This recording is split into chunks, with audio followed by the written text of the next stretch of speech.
Hello and welcome to this video, which is all about driving anxiety. I'm going to share my 20 plus years of experience of working as both a driving instructor and a hypnotherapist, and I'm going to be answering lots of common questions, giving you some tips and hints. But let's get driving, let's go and hit the road, and we're going to be driving on a variety of roads, so some countryside, some high speed motorways, highways. So it's going to be fun. Now you may not think it's fun if you've got driving anxiety, but after watching this video, you will know far more about it than most people do. And really, that's the thing, that's the key to overcoming it, is to understand it. And I would like to quickly point out that I'm doing this completely unscripted because, like I said, I've been doing this for over 20 years. And when you've got that much experience, you don't need to script things. I don't write notes. I don't prepare, because if you really know what you're talking about, you don't need to rehearse and practice and have scripts and pre-written things. So I'm making this up on the fly as I go. So let's start at the beginning. What is driving anxiety? And if you've watched any of my other 100 plus videos on this, you might think, I know this, but not everyone has seen all of my videos. So driving anxiety can be caused by several things, but most simply, it's something from your past that's stuck and is now coming out when you drive. So in many cases I work with, it's simply an old memory, an old feeling, an old thing from your life. And people always say, well, why does it come out when I drive? My theory, which is only a theory and it can't be proven because there's no way you could ever prove this, but it does seem to be true. My theory is that when you drive a car, you use your subconscious, right? So like when I'm driving now, in a good way, I'm not really thinking about what I'm doing. You may have heard the car back there beeping, saying I was speeding, but I wasn't, because he got the speed wrong. He was saying he was still 30 when he changed to national speed limit, which is 60 miles an hour for a car on this road. But I'm not thinking about those things. I'm not thinking, oh, what's the speed limit? What are my feet doing? What are my hands doing? Because I'm on autopilot. We all do this. Again, I've been a driving instructor for well over 20 years. And when people first start learning to drive, the reason they find it so difficult is because they're thinking consciously. It's like, okay, so right, left foot, press that pedal down, move that stick into one. This is in a manual car. Right foot, do this. It's very hard when you're new and you're having to think about it. But as you get more and more experienced as a driver, those things slip into your subconscious or unconscious. I just prefer to call it subconscious, because unconscious makes people think it's all about being asleep, which it isn't. We're not talking about being unconscious, we're talking about the unconscious mind, which I prefer to call the subconscious. So you see, driving is a subconscious thing. So when you drive, you are in effect hypnotizing yourself. And I've done many videos on hypnosis. It's not what people think. It's not this weird voodoo state where you go into this strange, mystical part of your head and you're in trance and you're being controlled, or mind controlled and all that kind of thing. It's not what it is. When you drive, you enter a state of hypnosis, because all hypnosis is focus. And I'm focusing on everything except my driving. It's just happening. I'm just driving along and my hands and my feet and my legs are working themselves. So that's why you have driving anxiety. What's effectively happened is that when you drive, you've gone into hypnosis. Again, nothing like you think. You don't have to swing a watch in front of your eyes. You don't have to lie down and shut your eyes and count from 10 to 1. That's not what true hypnosis is.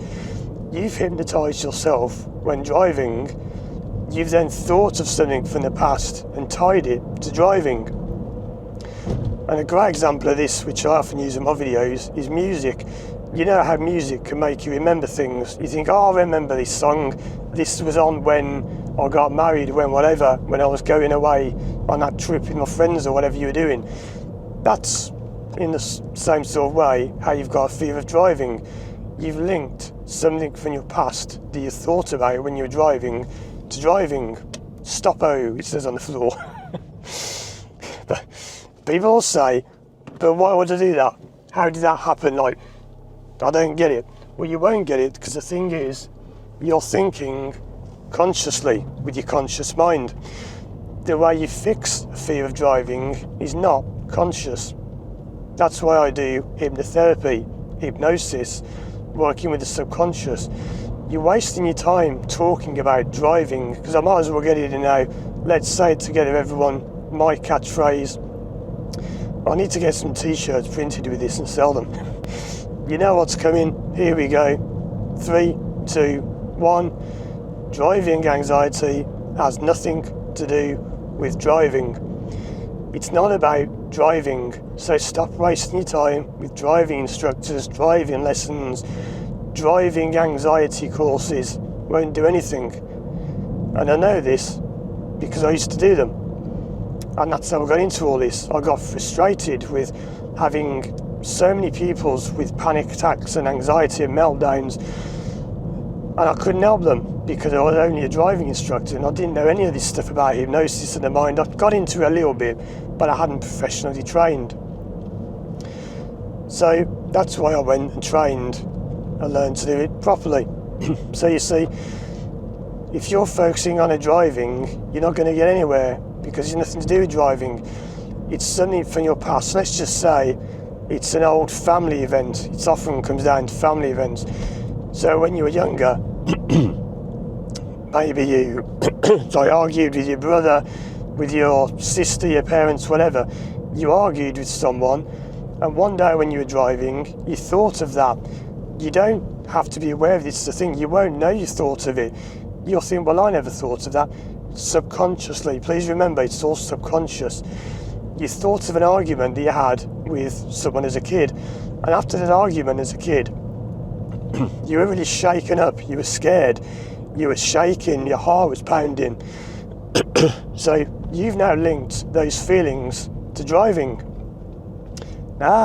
Is it starting to make sense now?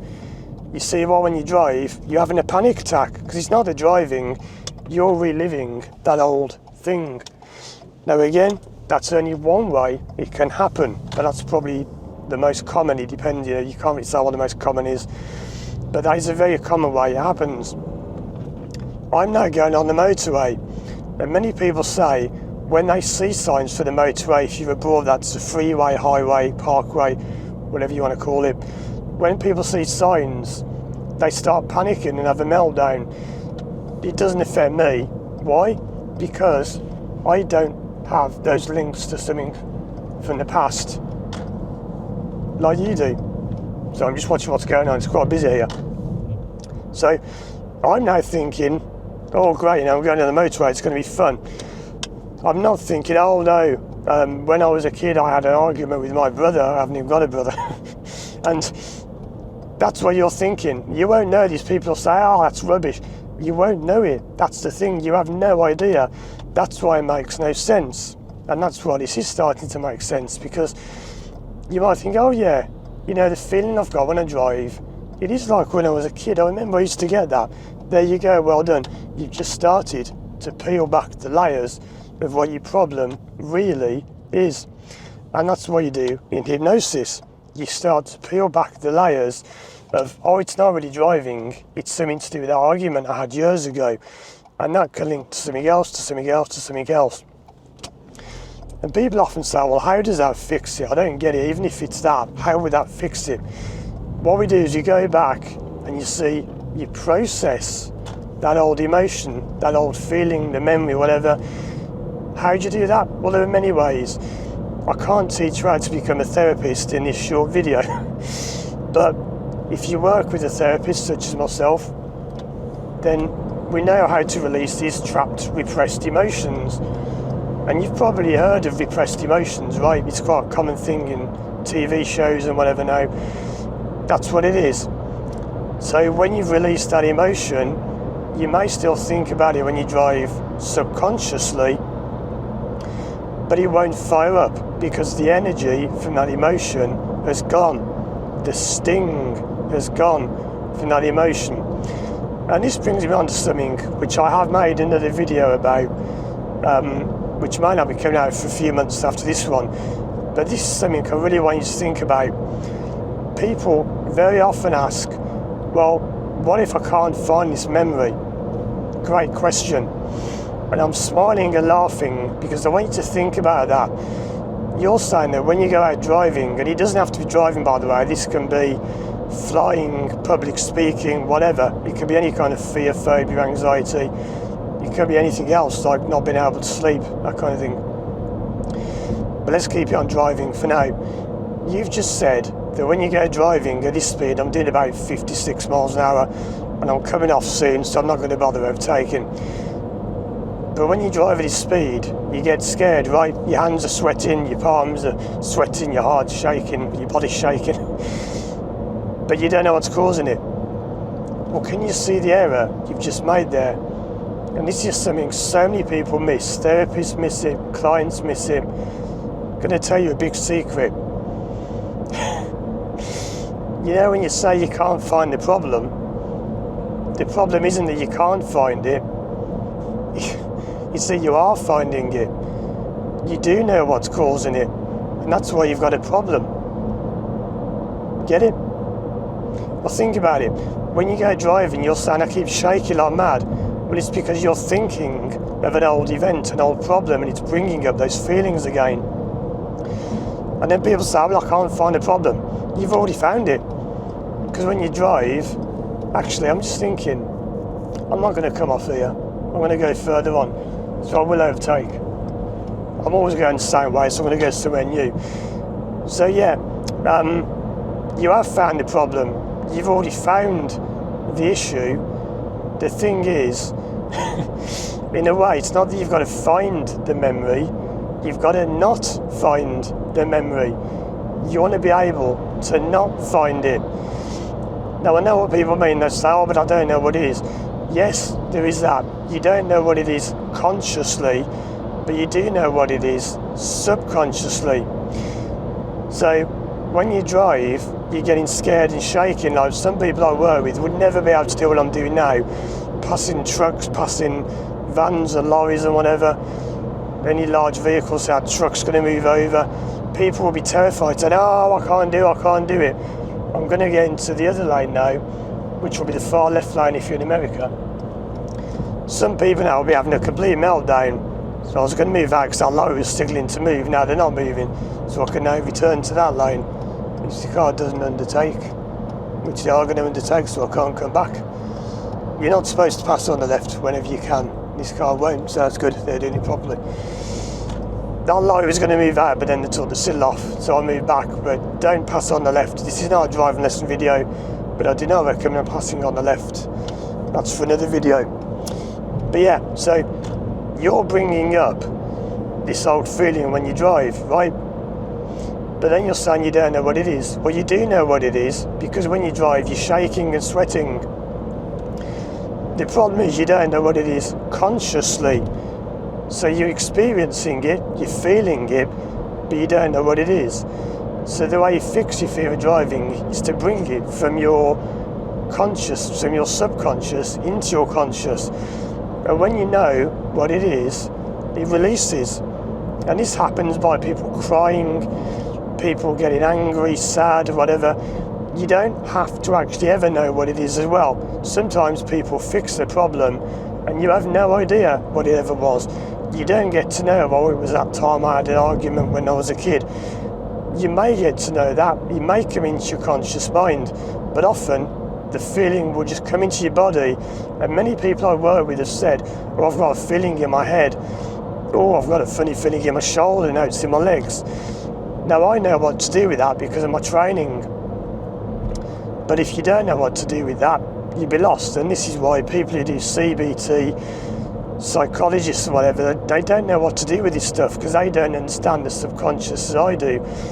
Everything I do is based on the subconscious mind. I don't waste my time talking about driving, what happens when you drive. Don't you know it's safe? There's somewhere to pull over. Don't you know how safe cars are? rubbish. That's not what it's about, and you are wasting your time if you're doing that kind of therapy.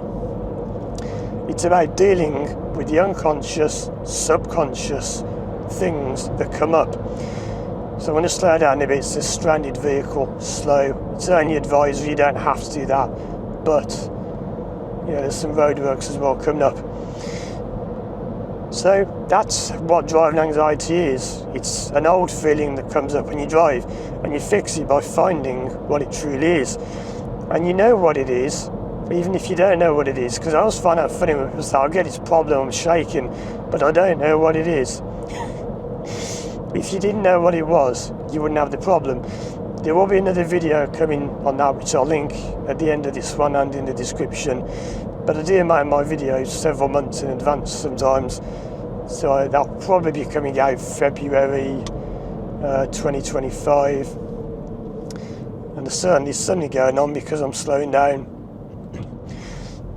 So I'll talk more about driving anxiety soon. Just to explain very briefly, because I know people might be wondering, why shouldn't you pass on the left? If you pass on the left, it's an old law in the UK, you don't have to have a left mirror on your car. By law, you must have the right mirror, the driver's side mirror, and either the middle mirror or the left mirror, but you don't have to have a left mirror, which is why it's very bad. Not now, because if there's a slower moving queue of traffic on the right like that, you're allowed to pass on the left. But generally, it is not good to what we call undertake. Different now because we're in a jam, it's different. But you're not supposed to move left past someone and move back in. That's not good driving. And it would certainly be frowned upon on a driving test. So I'm coming off at this junction, and I think the stranded car is actually here, because everyone's moving over. But this is a great example where people might be panicking, thinking, what do I do? Oh no, I can't get off, there's a breakdown car in this lane, I don't know what to do. And people feel the need to pull over. People have often called ambulances, and the ambulance crews are confused, there's nothing wrong with you, what's going on? I'm just thinking to myself, what's going on here? Something's happening. I think I can still come off. Is this lane kind of closed a little? Yeah, so I have to move over. That's good, there we go. Yeah, something's stuck or broke down in that lane. Anyway, so I'm coming off here, but notice how this stuff doesn't faze me. It's just like, so what? I hope I can still come off here. I think I can. No, there's a lorry with a flat tyre. I'm supposing his cones will end soon. Yeah, you can come off. So there you go, a great example of how that might panic people. But I actually find that quite interesting. It's like, oh, it's something new to do. Bit of a challenge, not the same old stuff. That's why I went a different way. I get bored of going the same old way. I don't know where I'm going now. I only know it's the B4096, but I've not been this way for many years, so I thought I'd come here and go down this road, and I've not been to it for a while. So that's what driving anxiety is. So how do you fix it? Well, the best way to fix it is to work with a therapist such as myself. If you don't want to do that, yes, you can do it on your own. And yes, I've got many videos online, hypnotherapy videos, hypnosis tracks. You can watch me doing sessions with clients, and I would love to do more of those. But not many people want to do therapy online. Of course, it's a very private thing. And it often involves crying, getting emotional, talking about the past, talking about your private life, maybe talking about relatives and work and that kind of thing. So not everyone wants to have that filmed to put it online. I made loads of videos, but even I wouldn't want to do that. When I did therapy, I went through over 2 years of therapy to see what it would be like for a client. And even I didn't want to have my sessions filmed because it's too private. But there are videos of me doing sessions online. So if you want to fix it yourself, you have to find out the cause, this memory, this feeling that you've got. But it's not easy, because if you don't know how to do it, how are you going to do it? It's like I've mentioned before, there's an estate agent there. I mean, you can start your own house these days, but I bet it's not as good as having an estate agent do it, who might know all the tricks of the trade. You know, they might know how to get a better price and whatever. I don't know, I'm just making this example up as I go. But if you want something done properly, you need to call a professional. And yeah, I know in this country we like to joke about estate agents. I think you call them realtors in America or something like that. But we call them estate agents, people who sell your house. But generally speaking, if you want a job done properly, call a professional. And sometimes people say, oh, I can't afford therapy. Well, that's why I do so many videos. I've made over 750 videos in total, and there's about, I don't know, 150, 200 on therapy. So I do all I can to give you the most I can for free. But you've got to understand that everyone's solution is unique to them.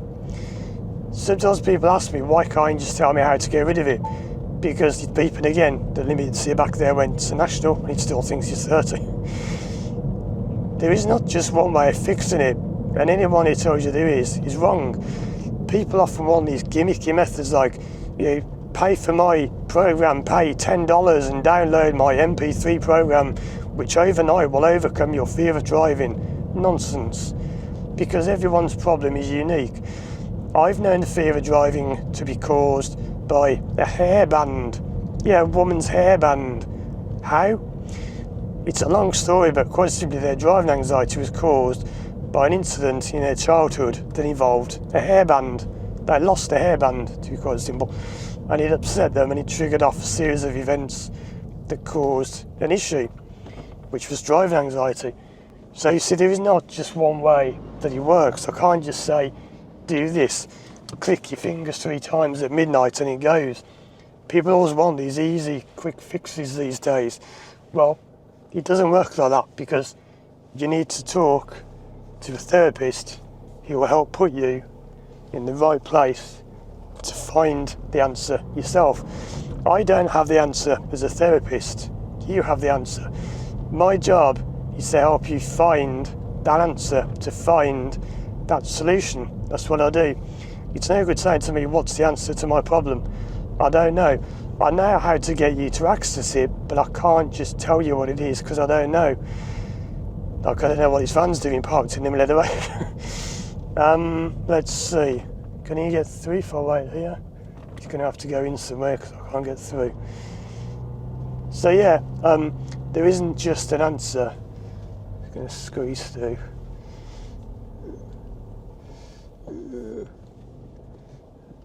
I just stopped talking there in case the van driver thought I was swearing at him or something. He's a postman, postperson, whatever you call them now, to delivering the mail, or female.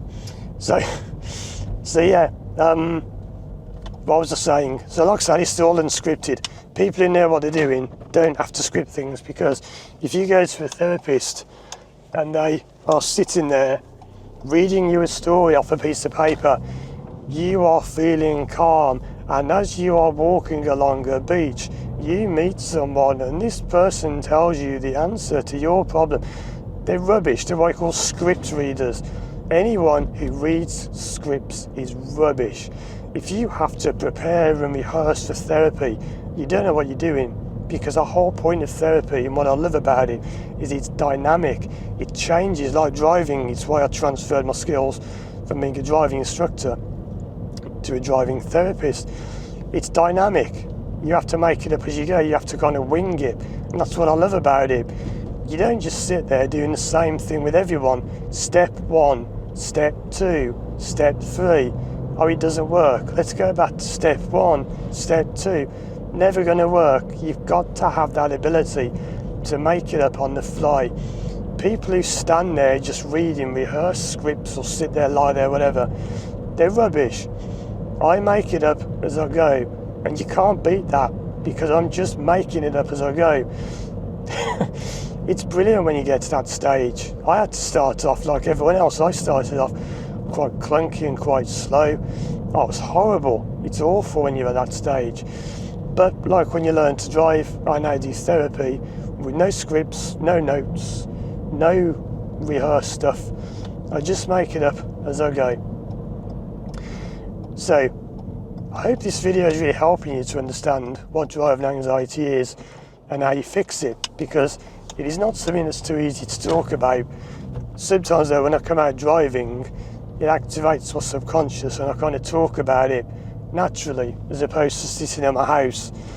You know, I like to get out and activate my subconscious by driving. Put the windows down a bit.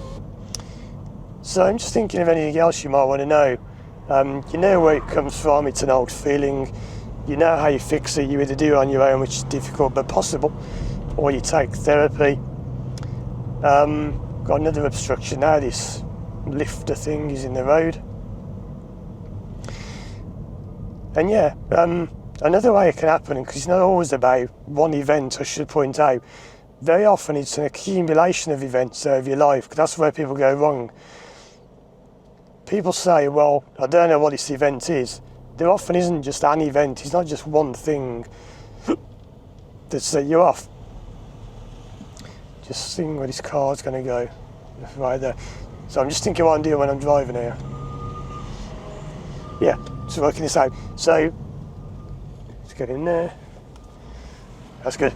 So yeah, what was I saying? It isn't just one event that happens from your past.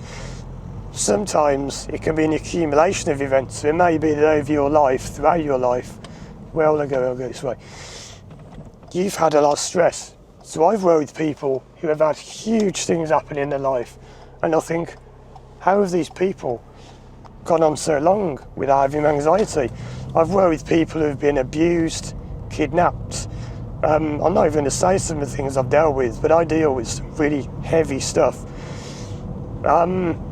It can be an accumulation of that stress, simply builds up throughout your life. It's a bit like, imagine like a boiler is a good analogy, I think it is. There's like a boiler where you start off at the start of your life and you haven't got much pressure in the boiler. I'm just going to put that window back up. That window keeps going down when I put it up. But as you go through life, you go through divorces, falling out with family, friends, blah, blah, blah, whatever. All these bad things happen and the stress builds and builds and builds and builds and builds. And eventually, it just comes out and you blow your lid. We've all heard of this, right? The pressure building up, blowing your lid, flipping your lid, whatever you want to call it. And that's what happens. So sometimes when I work with people, it's not about finding a specific event. It's about reducing the pressure from your life. And it's quite common when people work with me, at the end of a session, they just go,